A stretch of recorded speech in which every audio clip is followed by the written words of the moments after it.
महाभारत के अनोखे रहस्य। महाबली बलराम शेषनाग के अंश थे। 8 वसुओं में से एक द्यू नामक वसु ने ही भीष्म के रूप में जन्म लिया था। देवगुरु बृहस्पति ने ही द्रोणाचार्य के रूप में जन्म लिया था। गुरु द्रोणाचार्य के अश्वत्थामा को महादेव, यम, काल और क्रोध के सम्मिलित अंश से उत्पन्न किया गया था। देवताओं में सबसे प्रमुख सूर्य देव के पुत्र कर्ण थे। कर्ण सूर्य के अंशावतार थे।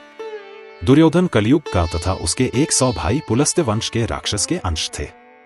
अर्जुन के धर्म पिता पांडु थे, लेकिन असल में वे इंद्र कुंती के पुत्र थे।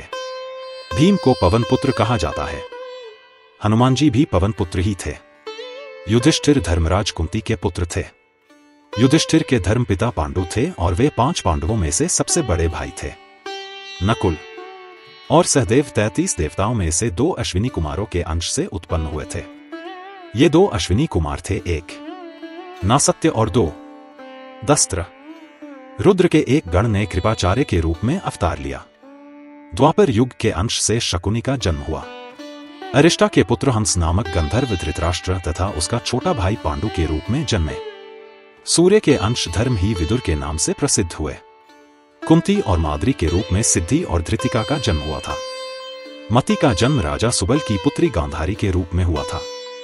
राजा भीष्मक की पुत्री रुक्मणी के रूप में लक्ष्मी जी व द्रौपदी के रूप में इंद्राणी उत्पन्न हुई थी। अभिमन्यु चंद्रमा के पुत्र वर्चा का अंश था। मरुतगण के अंश से सात्यकी, द्रुपद, कृतवर्मा व विराट का जन्म हुआ था।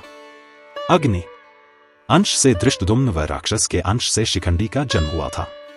विश्वदेवगण द्रौपदी के 5 पुत्र प्रतिविंध्य, सुतसोम, श्रुतकीर्ति, शतानिक और श्रुतसेव के रूप में पैदा हुए थे।